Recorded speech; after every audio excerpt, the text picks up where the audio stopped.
The passcode is 629565. That's also going to be in the documentation. You'll basically open this up and log in with that passcode. There are a couple apps on here that are important. Magic QPC is the one that runs the lights. So that's this guy. And if I left the lights on, when I switch these, there's a bunch of settings that are automatically, some presets that are already set. So you can just click those. Great demo. What's happening? I appreciate it. I'm locked in. Okay, I think we'll come back to that. Anyway, this is your lighting board, and this will control the level of each light in this rig, and you'll see it attached to this app. Actually, no, I'm going to restart this app.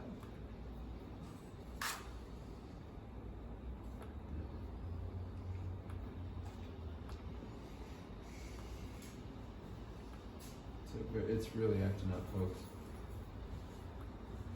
Anyway, when this is working, the document that you get is going to have a link to this software, and so you can walk through how does this software work, and you can save your own presets, you can make your own lights presets, save them in there, and then click on those big, huge boxes to move from one scene to the next. You can also create scenes with this, and that communicates effectively with that sometimes. The other thing is this mixing board, and this is where we're spending most of the time. So each of you are going to save your own scene in this board, and you're going to save your digital settings so that every time you pull up your sound, it is exactly like it was last time. Couple things here: do not mess with anybody else's settings, and do not mess with the music box default setting.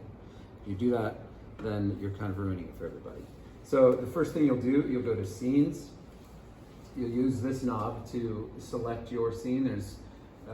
There's hundreds of scenes available, so pick one, remember your number, and go to it. So I'm going to go to Music Box Default, and I'm going to click Go. This will recall this scene, yes. So now it's recalled the scene that is kind of the template standard for Music Box, and that is drums are plugged in 1 through 8 on the stage, and then 9 is bass, then there's a couple guitars, and there's a couple vocals, but you can plug in stuff wherever you want to. We just would recommend the drums go 1 through 8 because they're in that back corner of the stage. So anyway, once you get to here, you're going to, once you get here, you're going to select processing to see the processing of whatever you've selected on the mixing console. I'm going to select kick right here, and that's going to bring up this channel.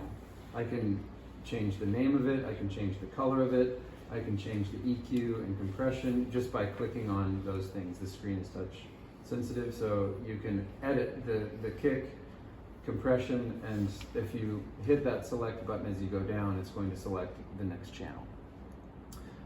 And again, these correspond 1 through 8 is 1 through 8 on the stage. Those inputs are marked. They're little stage boxes, so you plug the mics into channel 1, it's going to correspond to here. Channel 12 or 9 is going to be here, channel 12 is going to, 13 is going to be here, etc.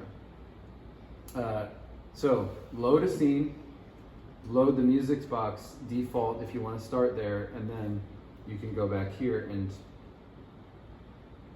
click here and store your scene to a different place. Name it your name so that every time you come back, again, do not overwrite the music box default one. Okay, so each of these channels has a mute, select, and then a PFL so that you can check the gain coming in. You can adjust the gain right here. You can adjust the EQ here. And then there's other functions. And you'll want to do a deep dive on this specific console so you understand it completely. But basically, you're editing the gain, the EQ, the compression per each channel, and then you're sending it out to the mains or the monitors. The mains is LR right here. So that is your left-right signal, and when you turn that down, you're not going to get anything out of the house. That also is subs, they're linked. So the subs under the front and those main are all linked on LR. Mix 1 is going to be whatever is plugged into monitor 1 in this box, and so on and so forth. The default layout is mix 1, 2, 3, 4, and then mix 5 back on the drums. And if you could keep them or leave them like that when you leave, that'd be great, because then when somebody clicks monitor 3 and turns up their kick, they want to know that that monitor is going to have kick in it. So this is very important. If you're turning up your channels in mix select 1, where is that turning it up at? Anybody? Anybody? Monitor 1. So if you're wondering why it's not in your mains, it's because you're not clicked left, right here on the mains. Any questions so far on this desk?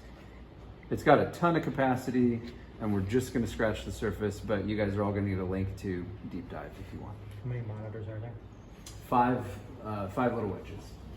And then we also have in-ear racks, so if you guys run ears, you can just bring your ears and run the racks. Okay, so next, on this bottom section here, layers, this is channels 1 through 16, this is channels 17 through 32, et cetera, et cetera.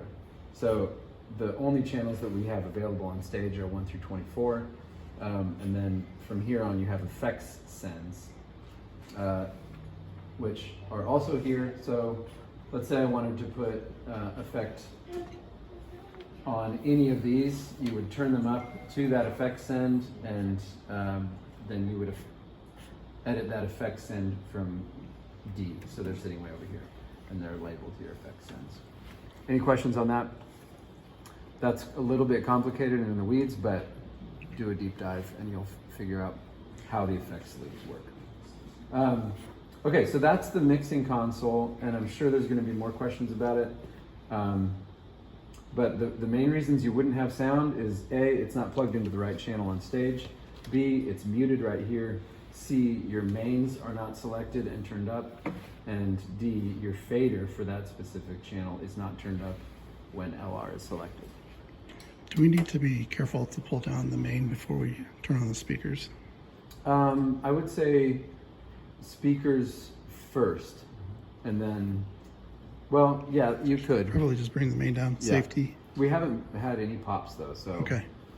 And yeah, and I would generally leave, like, save your template with everything muted, so that when you pull your template up, you don't have a couple mics that are turned way up and turned up in the system with gain hot, because you might have feedback right away. So just save your template with everything muted. Questions on this? Anyone? Not bad. Okay. So that is, I don't know what's happening with this.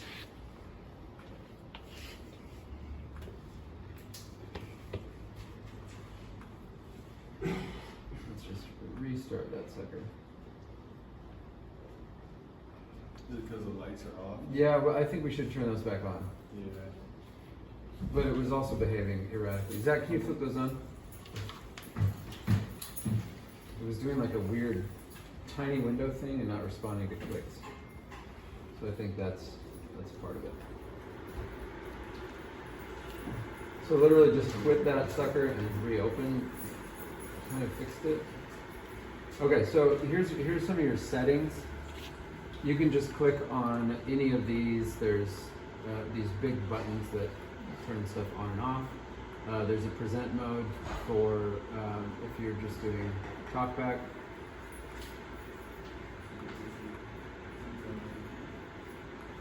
Yeah, and then you guys could save this session as something else and make your own custom levels, and then save it as, save it in your own documents. All right, so let's move on to